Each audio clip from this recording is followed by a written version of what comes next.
오늘도 하나님의 말씀이 우리들에게 영의 양식이 되어서 우리로 하여금 오늘 하루를 믿음으로 승리하게 하시는 은혜가 넘치시기를 간절히 소망합니다. 오늘 함께 나눌 말씀의 본문은 욥기 34장 1절부터 20절까지입니다. 32장에서 우리는 엘리후라는 인물이 등장했음을 보았습니다. 31장까지 욥의 세 친구인 엘리바스, 빌닷, 소발과의 논쟁이 이어지다가 욥이 스스로를 의롭게 여기는 말을 듣고는 친구들이 더 이상 말하는 것을 그쳤다고 32장 1절이 기록하고 있죠. 그리고 32장 2절에서 엘리후가 욥이 스스로를 의롭게 여기는 말에 화를 내면서 등장을 합니다. 아마도 그는 욥이 세 친구들과의 대화를 나누는 장소에 함께 있었던 것 같고 또 그 대화들을 다 듣고 있었던 것 같습니다. 그가 그 대화에 함부로 끼지 않았던 것은 그곳에 있었던 다른 사람들보다 그가 연배가 어려서였다고 32장 4절과 7절에서 이야기를 했습니다. 그러나 더 이상 참을 수 없었던 것은 스스로를 의롭다고 여긴 욥의 말 때문이었죠. 엘리후는 더 이상 참지 못하고 자신의 주장을 피력하기 시작했습니다. 그래서 그의 첫 번째 변론이 33장에 기록되어 있습니다.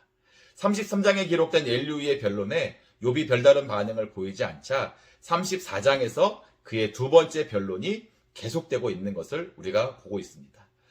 4절을 보니까 엘리후가 그 자리에 있는 사람들에게 이렇게 말을 했습니다. 우리가 정의를 가려내고 무엇이 선한가 우리끼리 알아보자 라고 했죠.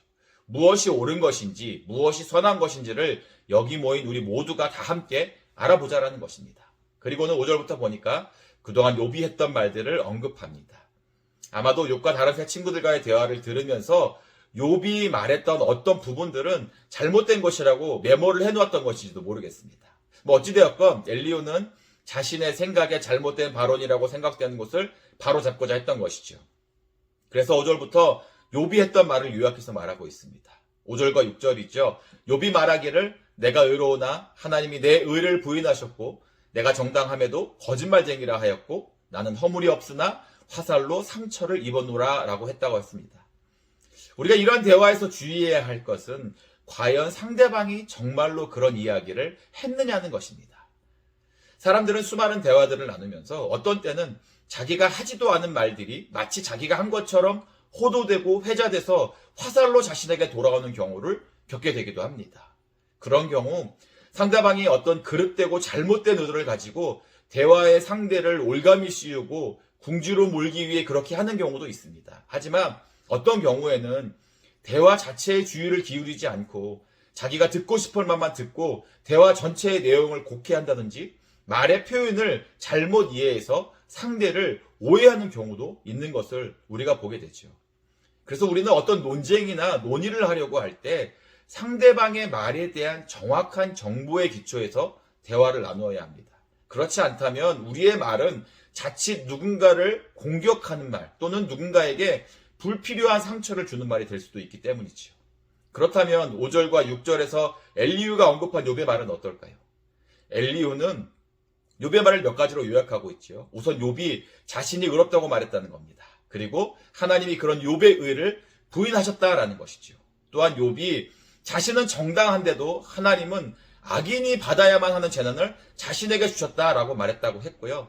자신이 죄가 없음에도 치유될 수 없는 상처를 입었다라고 했다라고 했습니다. 욥기 27장에 기록된 욥의 발언을 지적하는 것입니다. 그리고 엘리후는 욥의 태도를 책망하죠. 7절과 9절 말씀인데요. 어떤 사람이 욥과 같으랴 욥이 비방하기를 물 마시듯 하며 악한 일을 한 자들과 한패가 되어서 악인과 함께 다니면서 이르기를 사람이 하나님을 기뻐하나 무익하다 하는구나 라고 했다고 했습니다. 사실 본문을 보면 욥이 그 정도로 하나님을 비방하고 비난했던 것처럼 보이지는 않습니다. 그러나 엘리후가 보기에는 그렇게 보여졌던 것 같습니다.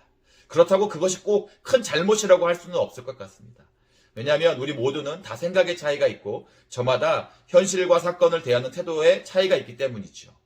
어떤 면에서 보면 엘리후의 지적이 이해가 되기도 합니다. 왜냐하면 욥과 친구들의 대화를 보면 그 논쟁이 길어지다 보니까 극심한 고통 가운데 있는 자신에게 계속해서 따져 묻고 지적하는 친구들의 말이 더 마음에 고통을 주어서 푸념과 원망에 가까운 말들을 하기도 했기 때문이죠.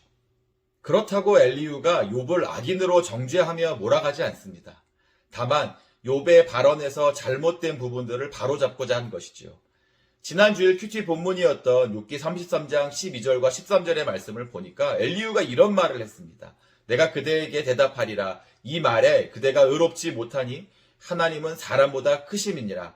하나님께서 사람의 말에 대답하지 않으신다 하여 어찌 하나님과 논쟁하겠느냐라고 했습니다. 엘리후의 발언의 근간이 되는 말씀이 여기 있습니다. 하나님은 사람보다 크시다라는 것이죠. 무슨 말입니까?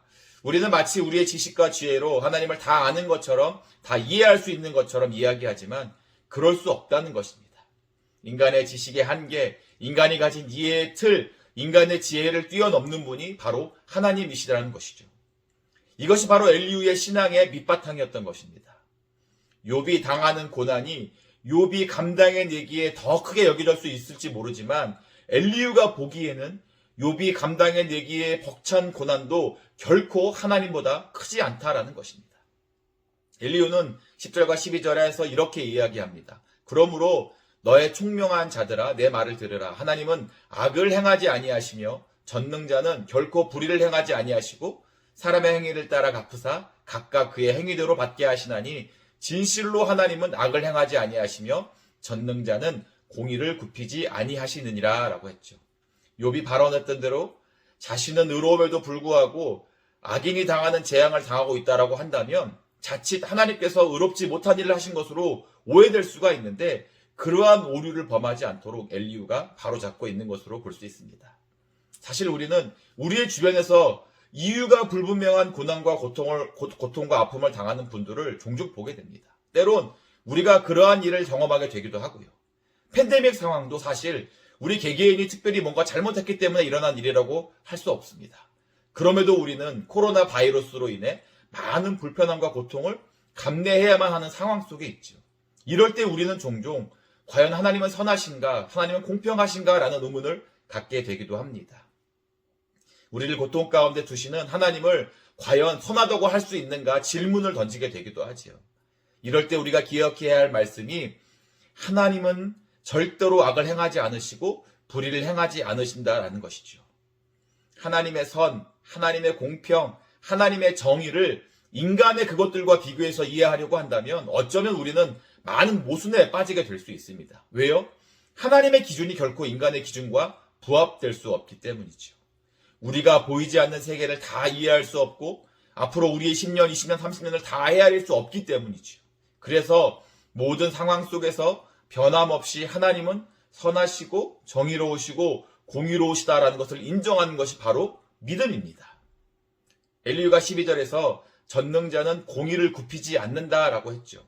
굽히지 않는다는 것은 악용하거나 오용하지 않는 것을 말합니다. 그러니까 하나님은 절대로 정의와 공의를 저버리시거나 잘못 사용하시는 분이 아니시다라는 겁니다. 당장은 하나님이 나에게 공의롭지 않게 정의롭지 않게 행하시는 것 같지만 그분의 큰 계획 속에서는 결코 공의와 정의가 외면되지 않는다라는 겁니다. 그렇기에 지금 당장에 당하는 고통과 아픔 속에서도 선하신 하나님의 정의와 공의를 믿음으로 마침내 회복하게 하시고 온전하게 하실 하나님의 역사를 기대하며 버티고 견뎌내야 한다라는 것이죠. 하나님의 공의, 하나님의 정의는 세상의 기준에서 억울함을 당하지 않는 정도를 의미하는 것이 아닙니다. 하나님의 정의와 공의는 바로 하나님의 뜻을 이루는 것이죠. 그래서 우리는 하나님의 선하시고 기뻐하시고 온전하신 뜻을 분별하려는 노력이 필요합니다. 그리고 그 안에서 하나님의 뜻을 이루기 위해 그 무엇보다 하나님이 가장 크신 분이심을 기억하면서 하나님께 온전히 순종하는 삶을 살아가야 하는 것이죠.